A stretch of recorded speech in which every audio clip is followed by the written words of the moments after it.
Bonjour à toutes et à tous, soyez les bienvenus à l'Université virtuelle africaine de développement.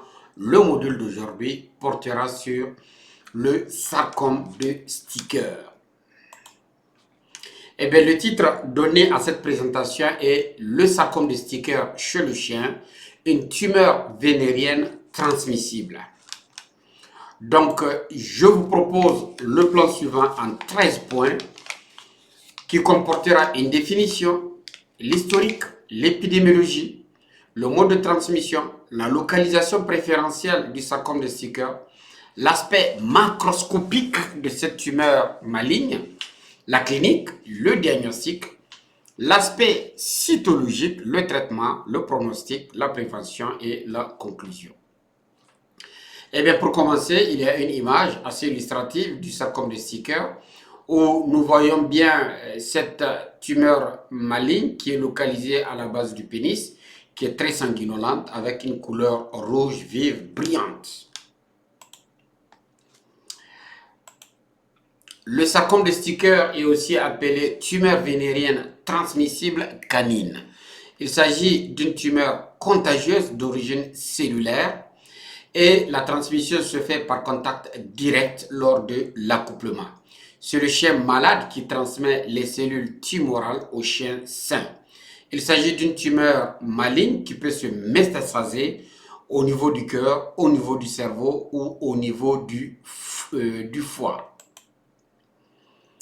Il faut dire que cliniquement, le sarcome de Sticker est caractérisé par un aspect très hémorragique qui est situé au niveau du vestibule vaginal chez la femelle ou à la base du pénis chez le mâle. Le sarcome de Sticker concerne surtout les jeunes qui sont sexuellement actifs. Et comme on dit, mieux vaut voir une fois que d'entendre plusieurs fois. Là, nous avons une chienne qui souffre de sarcome de Sticker. Eh bien, le vestibule est mis à nu en écartant les lèvres vulvaires qui sont tenues par cette main gantée, l'autre main tenant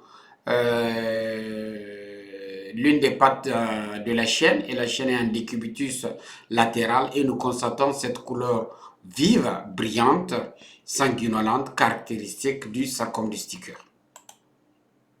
Et là, il s'agit d'un cas chez le mâle. On a retroussé le prépuce et nous constatons qu'à la base du pénis, il y a cette couleur rouge avec cette formation en chou-fleur. En ce qui concerne l'historique, il faut dire que le sarcome de Sticker a été décrit pour la première fois en 1976 par Nowinski. Il était appelé tumeur vénérienne canine ou TVT. C'est une pathologie qui est cosmopolite, autrement dit qu'on peut rencontrer à toutes les latitudes, mais aussi à toutes les altitudes. D'un point de vue épidémiologique, c'est une pathologie qu'on rencontre chez les chiens qui sont sexuellement actifs. Cette pathologie est très fréquente chez les chiens errants, particulièrement dans les zones tropicales et subtropicales. Donc, c'est surtout le jeune adulte qui en souffre préférentiellement. Qu'en est-il du mode de transmission? Eh bien, la transmission se fait par accouplement. Elle se fait par léchage, par morsure, par contact cutané, par implantation directe des cellules tumorales. Pour ce qui est de la localisation, comme je le disais tantôt au cours de l'introduction, la lésion est localisée au niveau des organes génitaux externes. Il s'agit le plus souvent de la vulve ou du vagin chez la femelle ou deux fois au niveau du vestibule vaginal. Pour ce qui est du mâle, il s'agit surtout du pénis ou du prépuce et on peut le trouver préférentiellement à la base du pénis. Donc il s'agit d'une localisation extra-vaginale. Plutôt, il est possible de rencontrer exceptionnellement des localisations extra-vaginales, à savoir des localisations au niveau du nez, au niveau de la bouche ou au niveau de la peau. Qu'en est-il de l'aspect macroscopique de cette tumeur?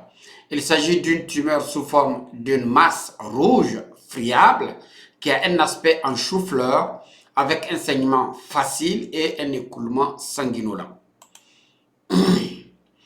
Parlons à présent de la clinique. En ce qui concerne la clinique, il s'agit d'une tumeur en forme de chou-fleur qui est friable, autant pour moi, qui est sanguinolente à la base du gland ou dans le vestibule de la chienne. On observe un saignement. Le chien va se lécher de façon excessive. Il y a une douleur locale et à la longue, il y a un amaigrissement dans les formes avancées de la pathologie. Comme on dit, mieux vaut voir une seule fois que d'entendre plusieurs fois. Là, nous avons une chienne et nous constatons cette couleur vive, rouge vive, qui était au niveau du vestibule vaginal, mais qui a tendance à s'extérioriser. Là, il s'agit d'un chien mâle avec le sarcome de Sticker à la base du pénis. Il faut dire qu'une infection bactérienne peut se produire entraînant la déformation et un gonflement de l'appareil génital externe et voire même une ulcération. Si bien que on observe l'organe qui devient très invasif avec une protubération et un saignement. Il y a aussi des risques de complications du sarcome de Sticker. On peut observer, comme je le disais, des métastases au niveau du cœur, du foie ou du cerveau. Donc là, nous avons des complications. Regardez, carrément, c'est envahissant. Et notez l'état cachectique de la chienne. Là, il s'agit d'une complication chez le mâle et vous constatez comment est-ce que la tumeur est devenue très invasive au point où le pénis est carrément atrophié. Et là, nous constatons l'évolution de la pathologie qui peut aller d'une tumeur très simple, de petite taille dans le vestibule, mais qui avec le temps peut augmenter de volume. Et ensuite, on constate que les vaisseaux sanguins viennent vasculariser cette tumeur et des cellules cancéreuses peuvent être entraînées par les courants sanguins et se retrouver au niveau du cœur, au niveau du foie ou bien au niveau du système nerveux central, autrement dit au niveau du cerveau. Qu'en est-il du diagnostic? Il faut dire que le diagnostic il est basé sur l'examen clinique, même si on peut obtenir une confirmation sur la base de la cytologie et de l'histopathologie. Toutefois, il faut faire un diagnostic différentiel pour ne pas confondre avec d'autres problèmes comme des abcès ou des traumatismes par des corps étrangers. En ce qui concerne l'aspect cytologique, donc il faut d'abord faire une biopsie et la biopsie se fait sous anesthésie générale afin de prélever un petit fragment du tissu tumoral. Et après la cytologie, on va observer des cellules qui sont rondes, des noyaux qui sont volumineux, un cytoplasme vacuolisé et surtout un index mitotique très élevé. Donc là, une fois de plus, nous constatons la vacuolisation du cytoplasme, l'augmentation de la taille des cellules. Qu'en est-il du traitement? En ce qui concerne le traitement, il s'agit de la chimiothérapie et la vincristine est surtout utilisée dans le cadre du traitement du sarcome de Sticker. La vincristine est le traitement de choix ou le traitement de référence. C'est aussi l'occasion de remercier infiniment un collaborateur du nom de Hervé Bichet qui avec lequel nous avons travaillé quand j'étais vacataire, puis moniteur au service de pathologie médicale et qui m'a rendu des services inestimables en ce qui concerne la transmission de la clinique canine, tout comme la passion de la clinique canine.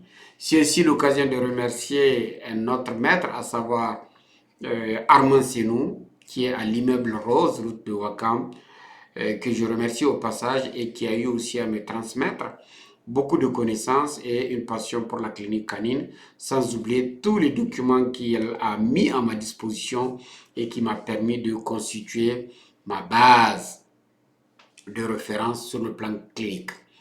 Et bien, dans le cadre de l'utilisation de la vincristine, on fait une injection par IV à raison d'une injection par semaine et sur la base d'une moyenne de 3 à 6 séances, on peut réduire de façon significative les lésions.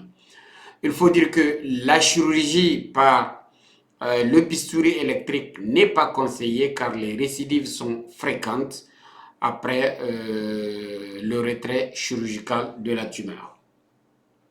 Donc, comme on dit, quand il y a une tumeur, il n'y a que 3 possibilités, le feu, le fer ou le poison. Eh bien, le fer, à savoir le bistouri, la lame du scalpel, ne donne pas satisfaction. Le feu, c'est le bistouri électrique.